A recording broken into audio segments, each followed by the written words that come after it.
ನಮಸ್ಕಾರ ಎಲ್ರಿಗೂ. ಇವತ್ತಿನ ಕ್ರಿಕೆಟ್ ಸುದ್ದಿಗಳಿಗೆ ಸ್ವಾಗತ. ಮೊದಲನೇದಾಗಿ ನಿನ್ನೆ India women's versus Sri Lanka women's second T20 ನಡೆಯಿತು ವಿಶಾಖಪಟ್ಟಣದಲ್ಲಿ. ಇಂಡಿಯಾ ವುಮೆನ್ಸ್ ಅವರು ಟಾಸ್ ವಿನ್ ಆಗಿ ಫೀಲ್ಡಿಂಗ್ ತಗೊಂಡ್ರು. ಬ್ಯಾಟಿಂಗ್ ಫಸ್ಟ್ ಬಂದಿದ್ದ ಶ್ರೀಲಂಕಾ ವುಮೆನ್ಸ್ ಅವರು ಕೇವಲ 178ಕ್ಕೆ 9 ವಿಕೆಟ್ ಕಳ್ಕೊಂಡು 129 ರನ್ನು ಟಾರ್ಗೆಟ್ ಕೊಟ್ಟರು ಇಂಡಿಯಾಕ್ಕೆ. ಇನ್ನು ಶ್ರೀಲಂಕಾ ಕಡೆಯಿಂದ ಬ್ಯಾಟ್ಸ್ಮನ್ಗಳು ಅಷ್ಟೊಂದು ಯಾರೂ ಉತ್ತಮವಾದ ಪ್ರದರ್ಶನ ಕೊಡಲಿಲ್ಲ ಅಂತ ಹೇಳ್ಬೋದು. ಚಮರಿ ಅಟ್ಪಟ್ಟು ಕ್ಯಾಪ್ಟನ್ ಅವರು 31 ರನ್ ಹೊಡೆದ್ರು. ಹಸ್ಸನಿ ಪೆರೇರ ಅವರು 22 ಹೊಡೆದ್ರು.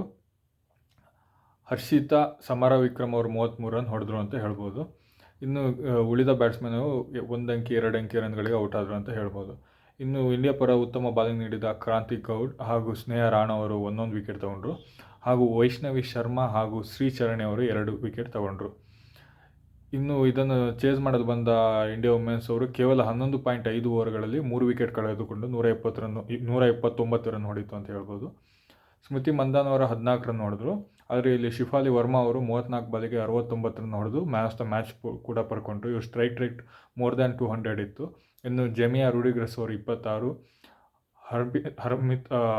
ಹರ್ಮಿತ್ ಕೌರ್ ಅವರು 10 ರನ್ನು ಹಾಗೂ ರಿಚಾ ಘೋಷ್ ಅವರು ನಾಟ್ಔಟ್ ಆಗದೆ 1 ರನ್ ಹೊಡೆದು ಅಂತ ಹೇಳ್ಬೋದು.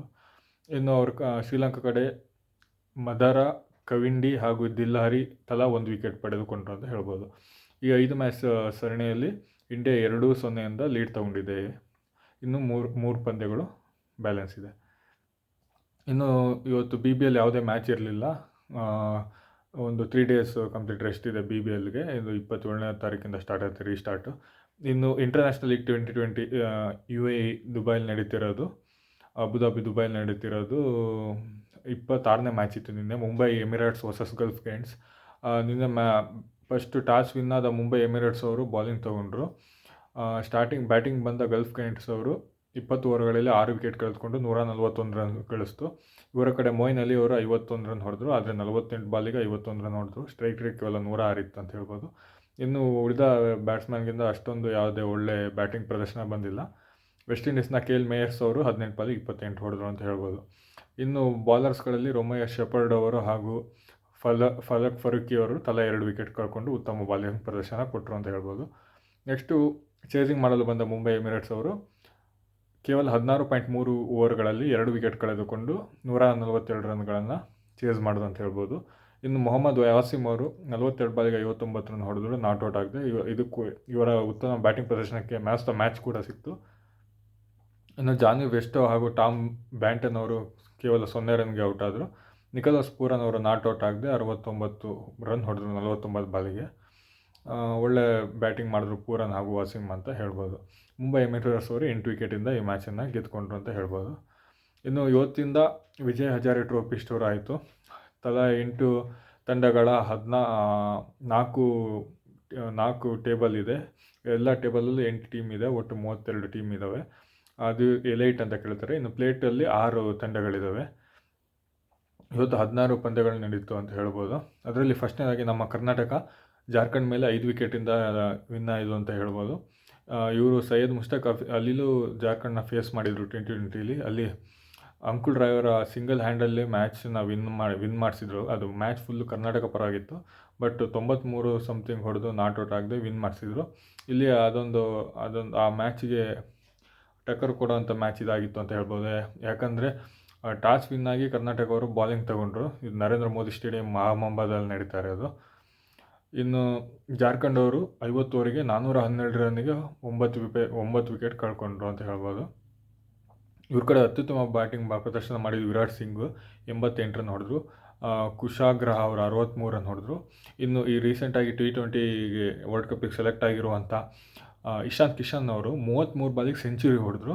ಓವರಾಲ್ ಆಗಿ 39 ಬಾಲಿಗೆ 125 ರನ್ ಹೊಡೆದ್ರು ಅಂತ ಹೇಳ್ಬೋದು. ಇನ್ನು ಕರ್ನಾಟಕ ಕಡೆ ಅಭಿಲಾಷ್ ಶೆಟ್ಟಿ ಅವರು 4 ವಿಕೆಟ್ ತೊಗೊಂಡ್ರು. ವಿದ್ಯಾಧರ್ ಪಾಟೀಲ್ ಅವರು 2 ವಿಕೆಟು, ಶ್ರೇಯಸ್ ಗೋಪಾಲ್ 2 ವಿಕೆಟ್ ತೊಗೊಂಡ್ರು ಅಂತ ಹೇಳ್ಬೋದು.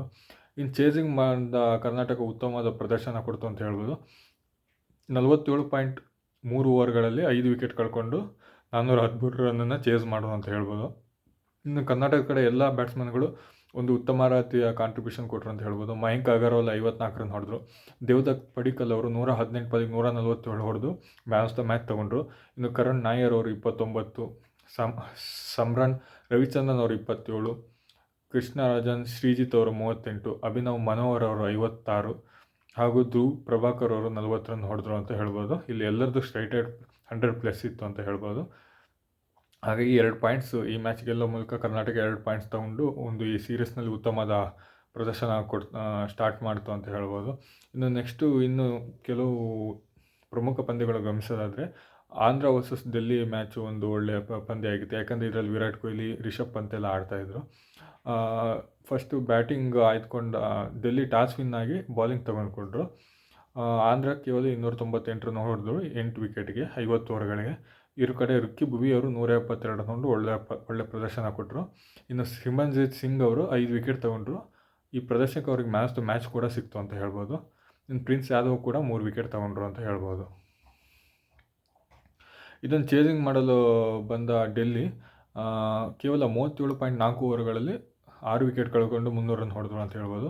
ಇನ್ನು ಕಿಂಗ್ ಕೊಹ್ಲಿ ಅವರು 131 ರನ್ ಹೊಡೆದ್ರು 101 ಬಾಲಿಗೆ. ನಿತೀಶ್ ರಾಣಾ ಅವರು 77 ರನ್ ಹೊಡೆದ್ರು 55 ಬಾಲಿಗೆ.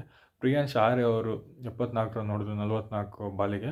ಅದು ಬಿಟ್ಟರೆ ಬೇರೆ ಯಾರಿಂದ ಅಷ್ಟೊಂದು ಒಳ್ಳೆಯ ಪರ್ಫಾರ್ಮೆನ್ಸ್ ಬಂದಿಲ್ಲ. ಈವನ್ ರಿಷಬ್ ಪಂತ್ ಅವರು ಕೇವಲ 5 ರನ್ ಹೊಡೆದ್ರು 9 ಬಾಲಿಗೆ ಹೊಡೆದು ಔಟ್ ಆದರು. ಇನ್ನು ಬಾಲಿಂಗ್ನಲ್ಲಿ ಸತ್ಯನಾರಾಯಣ ರಾಜು 2 ವಿಕೆಟ್ ತೊಗೊಂಡ್ರು. ಹೇಮಂತ್ ರೆಡ್ಡಿ ಅವರು 2 ವಿಕೆಟ್ ತೊಗೊಂಡ್ರು ಅಂತ ಹೇಳ್ಬೋದು. ಇದೊಂದು ಕುತೂಹಲಕಾರಿ ಮ್ಯಾಚ್ ಆಗಿತ್ತು.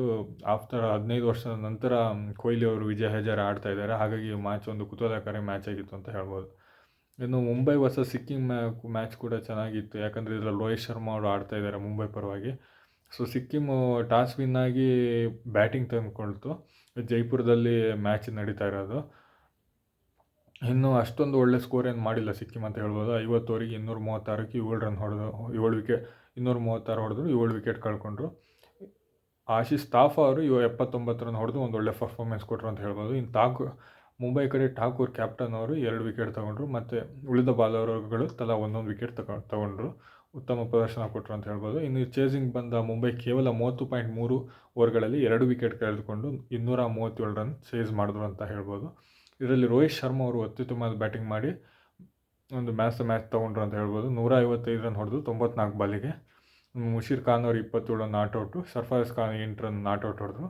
ಇನ್ನು ಅಂಗಾರಿಕ್ ರಘುವಂಶಿ ಅವರು 38 ರನ್ ಹೊಡೆದ್ರು 58 ಬಾಲಿಗೆ.